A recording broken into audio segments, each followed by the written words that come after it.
মুহাম্মদুর রাসূলুল্লাহ সাল্লাল্লাহু আলাইহি ওয়াসাল্লাম মেম্বারের প্রথম ধাপে উঠলেন। এটা মেম্বার, 3টা ধাপ থাকে, এটা সুন্নাহ।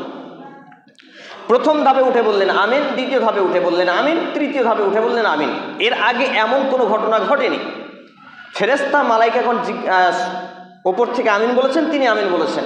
এবার ফেরেশতাকে তো সাধারণ সাহাবা ইকরাম রিজওয়ানুল্লাহ তাআলা আজমাইন তারা দেখেননি বা জানেন না। তো নবী মুহাম্মদুর রাসূলুল্লাহ সাল্লাল্লাহু আলাইহি ওয়াসাল্লামকে জিজ্ঞেস করলেন, ইয়া রাসূলুল্লাহ, ইয়া হাবিবাল্লাহ, আপনি যে 3 দফা আমিন বললেন এর রহস্যটা কি?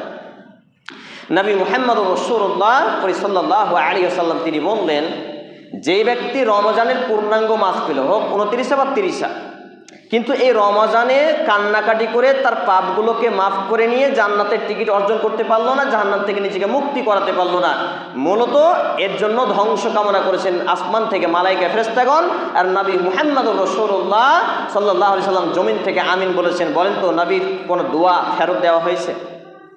তাহলে সেই ব্যক্তি ধ্বংস হয়ে যাব না?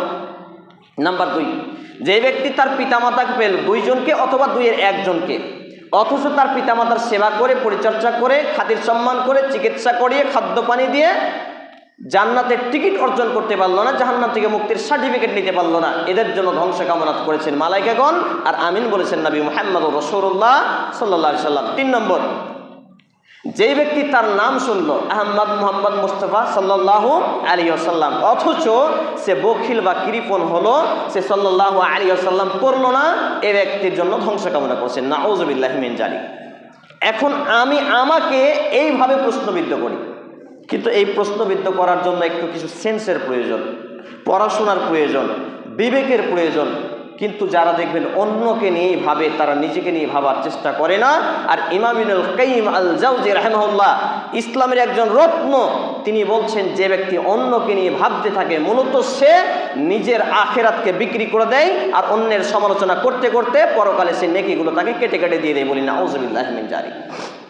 সম্মানিত উপস্থিতি ভাই এবং বন্ধুগণ, তাহলে বলছিলাম তাকওয়াশীল মুসলিমগণ কোথায়?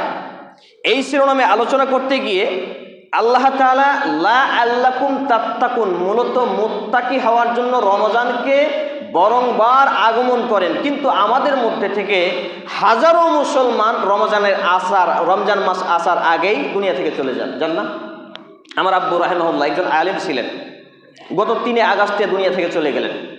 গত রমজানে তিনি কিয়ামুল লাইল তারাবি পড়িয়েছেন, একসঙ্গে সাহুর খেয়েছি, সাহারি খেয়েছি, গায়ের লোম ভাবলেই যাচ্ছে, কিন্তু এই রমজানে যখন খেতে বসছি আব্বু নেই, কলিজাটা কেঁপে ওঠে। আমার মা রাহমাতুল্লাহ আলাইহি